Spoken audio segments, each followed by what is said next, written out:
Sejam muito bem-vindos ao Construindo Catedrais. Eu sou o arquiteto Eduardo Faust, especialista em arquitetura sacra e seu anfitrião. Hoje falaremos sobre o Livro dos Monstros, capítulo 4, o Devorador, o Andrófago, o Comer Sagrado. Para falar sobre esse tema, minha conversa é com o monge beneditino Dom Roberval Monteiro. Natural de Rolândia, no Paraná, ele é pintor e professor do Pontifício Ateneu Santo Anselmo, em Roma. Tem mestrado e doutorado em Teologia e Iconografia pelo Pontifício Instituto Oriental de Roma. Escreve no nosso canal do YouTube, que é Arq Eduardo Faust, e me segue lá no Instagram, no @FaustArq, e no Facebook, no Arq Eduardo Faust. Se você quiser se aprofundar um pouco mais, entre no meu site, faust.arq.br. Também estamos em formato em podcast. Nos procure nos principais agregadores, como Spotify, Apple Podcasts, Google Cast, Pocket Cast, Anchor, Breaker, Overcast, entre outros. Jonas é um personagem bíblico que sua história é transformada ao ser engolido, ou por que não dizer devorado, por um monstro. Estes andrófagos estão em muitas igrejas. Inclusive, aconselho uma especificamente, que foi você que me indicou, que é a escultura em um capitel na igreja de Saint-Pierre, em Chauvigny, na França, que o monstro está devorando um homem e este não está sofrendo. Ele é conivente. Como interpretar esta satisfação do homem ao ser devorado por tal criatura?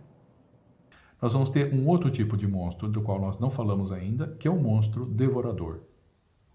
É o famoso bicho-papão. Quem não teve medo do bicho-papão quando era criança, não teve infância. Porque era o que botava a gente em ordem. Se você não se comportar, o bicho-papão vem. O bicho-papão não gosta de crianças mal educadas. Ou então ele gosta, porque ele vem e come.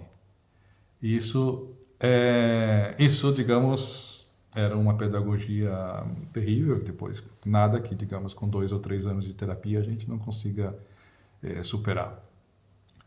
O bicho-papão ou o monstro devorador é o monstro que nós vamos encontrar também, é uma outra classe de monstros que nós vamos encontrar na porta dos edifícios religiosos, não só cristãos, também nos cristãos, é o monstro devorador. É um monstro que come, ou eles comem outros animais, ou são águias, ou são grifos, leões, panteras, que estão comendo outros animais entre si. E aí nós estamos falando do comer sagrado, porque comer é incrível. Nosso mundo secularizado esqueceu isso, que comer é um ato sagrado. Comer é entrar em sintonia com o universo, com o mundo que me circunda, com as pessoas que preparam a comida, Então, a gente sabe que comer é um ato sagrado porque os objetos dos indígenas, nossos ancestrais, em todas as culturas, são cósmicos. Então, as tigelinhas, elas são pintadas com o número 4, quadrados que se entrelaçam. É o mundo separado em 4 partes. Tudo aquilo que é 4 está muito ligado com o mundo, independentemente da cultura. Então, comer daquela tigelinha, daquela cuia, daquele prato, quer dizer entrar em comunhão com a criação. Naturalmente, com a divindade que está por detrás de tudo. Então, por isso, o comer é sagrado em si mesmo. E depois pode se tornar mais sagrado ainda num banquete sagrado, em uma festa e tudo mais. Então, esses animais que estão comendo representam um pouco a luta da vida. Nessa vida, tudo está comendo tudo.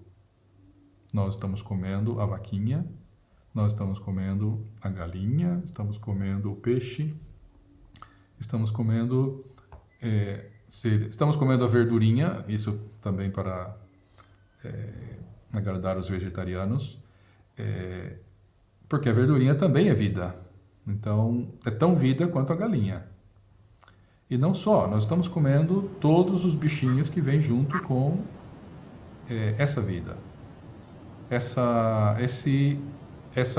cadeia alimentícia na qual nós também entramos, porque um dia também nós vamos nos tornar alimento desses bichinhos que habitam dentro de nós. Quando nós morrermos, esses bichinhos, a menos que a gente esteja num vácuo ou esteja congelado, esses bichinhos vão, não tendo mais o que comer, eles vão comer a gente. E vão, no final, também ser devorados por outros bichinhos e todo mundo vai virar pó uma outra vez. E desse pó, outros bichinhos vão se alimentar e a vida renasce uma outra vez. Isso materialmente é a cadeia da vida, é o ritmo da vida. Então nós vamos encontrar em muitos portais esses animais que se bicam, que também nos ajudam a nos colocar no nosso devido lugar nessa vida. O monstro andrófago é o monstro que come seres humanos. E esse nos assusta, né? Que um crocodilo coma uma gazela, tudo bem, é a vida. Mas que como um homem, não. Então, a experiência... Aí entra um outro aspecto do monstro. É o monstro que engole todo o nosso ser. Então, ser comido por um monstro, ser devorado por um monstro, quer dizer que tudo acabou. Num certo sentido, é uma morte, né? A morte... basta pensar que em alguns momentos da nossa vida nós desejamos isso. Porque quem não disse alguma vez, né? Eu queria que a terra se abrisse e que me engolisse, né? Porque morrer naquele momento era menos dramático do que ter que enfrentar aquela situação. Depois que a gente enfrenta, vale, que besteira que eu disse. Mas naquele momento a gente sente o desejo de ser devorado. Por quê? Ser devorado significa que tudo deixa de existir. Essa experiência foi bem descrita pelo nosso querido amigo Jonas. Jonas queria morrer. Ele queria morrer porque ele justamente não estava de acordo com como Deus era. Porque Deus manda que ele vá a Nínive, a pregar a Nínive. Temos que lembrar sempre, Nínive, os ninivitas, foram quem destruíram Jerusalém. Jerusalém foi destruída pelos ninivitas, o templo foi queimado pelos ninivitas, a população foi reduzida a pó de traque. Era o povo mais odiado por um judeu. E Deus manda que ele vá a Nínive, a pregar aos ninivitas. Ele fala, nem pensar, eu vou para Tarsis. E, querendo ir para Tarsis, vem a tempestade, ele embarca, o barco está em uma tempestade, ele está dormindo, porque Jonas é o típico profeta deprimido. Né? Então ele quer dormir e morrer. Ele quer morrer e dormir, é a mesma coisa. Os marinheiros são profundamente religiosos e estão desesperados porque vão morrer. Jonas não, porque ele quer morrer. E aí acordam ele e dizem, reza por teu Deus. E ele fala, não se preocupe. Ele fala, esse cara não vai dar... Ele fala, vocês não conhecem esse meu Deus. É um cara selvagem. E aí os marinheiros tiram a sorte para ver por culpa de quem essa tempestade estava ameaçando eles. E a sorte cai sobre Jonas. E aí Jonas diz, eu disse para vocês, sou eu o problema. Mas é fácil de resolver, me joguem na água. E Jonas é tão covarde que ele não tem medo, ele tem medo de se matar. E ele quer que, digamos, alguém o mate. E os marinheiros... É interessante, os marinheiros são pagãos também, né? Mas são muito mais religiosos do que Jonas. E muito mais humanos que Jonas. Ela fala, não, eles jogam a carga fora. A carga era tudo aquilo que eles tinham para viver depois. Mas eles jogam a carga para que o barco fique mais leve, mas mesmo assim a tempestade piora. E no final eles acabam jogando Jonas. Mas eles jogam ele por último. E aí Jonas pensa, agora acabou. Não, vem um monstro e engole Jonas. Então, o ser devorado pelo monstro. O que acontece quando a gente é devorado por um monstro? Como qualquer outro alimento, a gente vai ser digerido e vai assumir a vida do monstro. Ou seja, nós vamos ser assimilados ao monstro. Aquilo que a gente come, por isso que os macrobióticos dizem, nós nos tornamos aquilo que nós comemos. Ou nós podemos dizer ao contrário, né? O que nós comemos se torna nós. Nós assimilamos. Bom, então, quem é devorado pelo monstro é assimilado ao monstro, ou seja, faz parte, entra a fazer parte da natureza do monstro. E isso, por exemplo, com Jonas não acontece, porque Jonas não é digerido. Ele fica 3 dias e 3 noites no abismo desse monstro. Esse monstro, na arte paleocristã, na arte praticamente de todo o primeiro milênio e uma grande parte do segundo milênio, é sempre um monstro, não é uma baleia. A baleia é uma invenção muito recente. É sempre um monstro, tipo um dragão, tipo uma coisa... É um monstro marinho. Bem, e finalmente a Jonas sai do monstro, o monstro vomita na praia de Nínive, e ali ele vai ter que fazer aquilo que Deus queria. Ele vai se render a isso, ele vai pregar aos habitantes de Nínive, e os habitantes de Nínive se convertem, para a sua surpresa, antes do que ele imaginava, e Deus fala, então tá bom, eu não vou destruir Nínive. E aí ele fica furioso. Aí o monstro, na verdade, é Jonas. Digamos, o livro do Jonas mostra que o monstro é Jonas. Jonas é o monstro. Não são os ninivitas, é Jonas.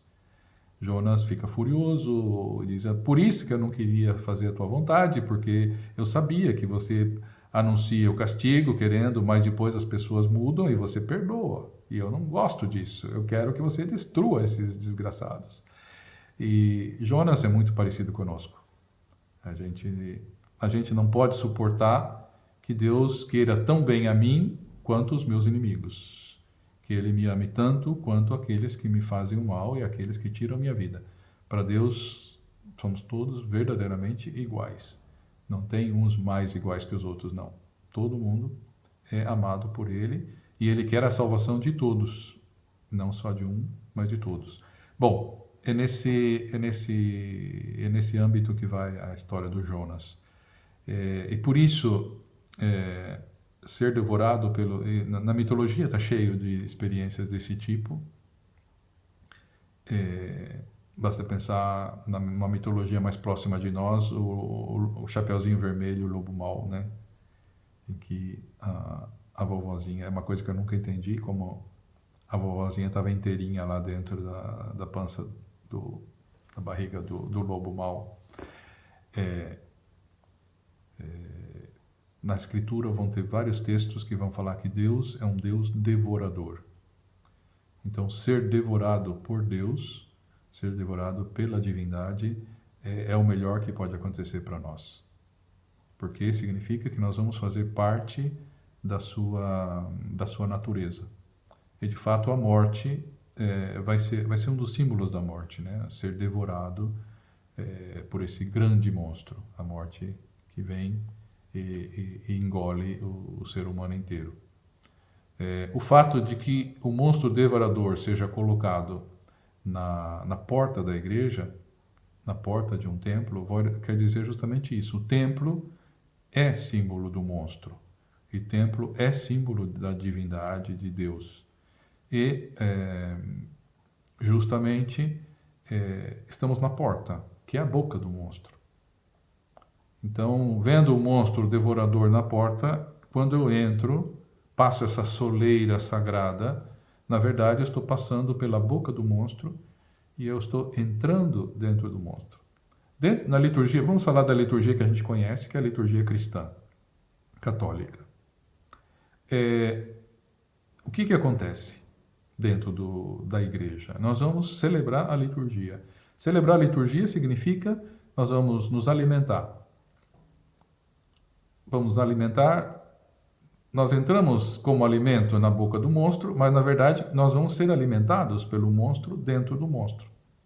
Então, vamos ser alimentados com a palavra do monstro e vamos ser alimentados com a divindade do monstro, que é o corpo e o sangue de Cristo.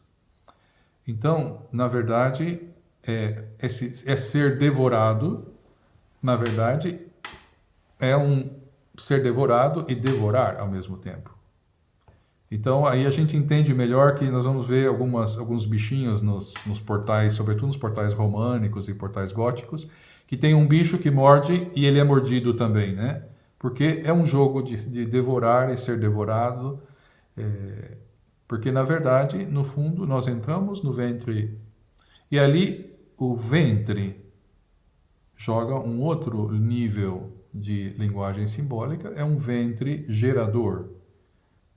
Por isso, o lugar onde os cristãos recebem a comunhão eucarística e os outros sacramentos se chama ônfalo, que significa umbigo. Então, por onde a criança recebe a vida? Pelo umbigo. Por 9 meses nós somos alimentados, nutridos, nós devoramos a nossa mãe. Por 9 meses nós nos alimentamos dela.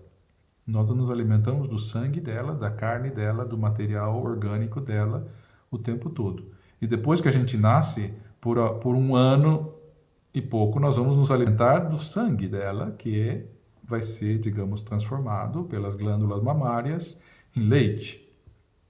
Mas é sempre sangue, é sempre a sua vida que ela nos dá. Isso tudo nos dá uma dimensão, a dimensão do devorar. Por isso que eu dizia para vocês a questão do comer como um ato sagrado, como um ato de comunhão extraordinária, no qual alguém dá a vida para o outro. No caso, então, nós damos a nossa pobre vida entrando na igreja e a gente recebe a grande vida do divino monstro, Deus mesmo, que se doa a nós. E depois nós saímos da boca do monstro, como Jonas saiu da boca do monstro marinho, uma nova criatura, um personagem novo, renascido, porque ele participa agora da natureza daquele monstro. Depois, lendo, eu recomendo que leia o livro de Jonas, porque no final ele vai também fazer uma outra experiência, essa experiência de que o monstro é ele e que, na verdade, toda a história dos ninivitas não era por causa dos ninivitas, era por causa de Jonas mesmo. Jonas tinha que fazer essa experiência para se tornar mais humano, para se tornar mais verdadeiramente religioso, não no sentido formal, mas no sentido profundo do termo. Então, esse desejo, por isso nós vamos encontrar esses capitéis lá de Chauvigny, onde tem esse personagem que também eu gosto tanto, que é o monstro que se deixa devorar. O monstro que se deixa devorar porque sabe que esse ser devorado o levará a participar da divindade. Na verdade, no vocabulário simples de cada dia, a gente diz o aceitar, né? Quando a gente aceita verdadeiramente uma situação imutável, uma situação que não pode ser mudada, na verdade a gente aceita de ser devorado, aceita, tá bom. Então, vamos viver isso intensamente. É um ato, digamos, passivo, mas ativo. Ativo porque eu decido entrar. Decido fazer o passo e passar a soleira e entrar na boca do monstro. E é passivo porque, num certo sentido, eu me deixo envolver pelo monstro, pelas vísceras do monstro, que são a arquitetura interna da igreja, a beleza do espaço, a beleza da liturgia, a beleza da palavra de Deus, a beleza do rito do ofertório, onde eu oferto de novo a minha pobre vida e recebo depois da consagração a vida divina nesse intercâmbio. Dom Roberval, muito obrigado e nos vemos em breve. Então, agradeço muito essa oportunidade de poder partilhar. Então, digamos, graças a essa linguagem que a gente vai descobrindo, a gente vai podendo entrar em posse desses tesouros, infelizmente, que a maioria dos católicos desconhece, ou às vezes até interpreta como sendo uma coisa do inimigo, quando na verdade é do amigo, né? Então a gente acaba fazendo como Eva, pensando que algumas coisas são do inimigo, quando na verdade são símbolos que precisam ser mastigados, digeridos e assimilados. Sabe qual é a sensação que eu tenho, Fausto? Sim. Eu criei um monstro.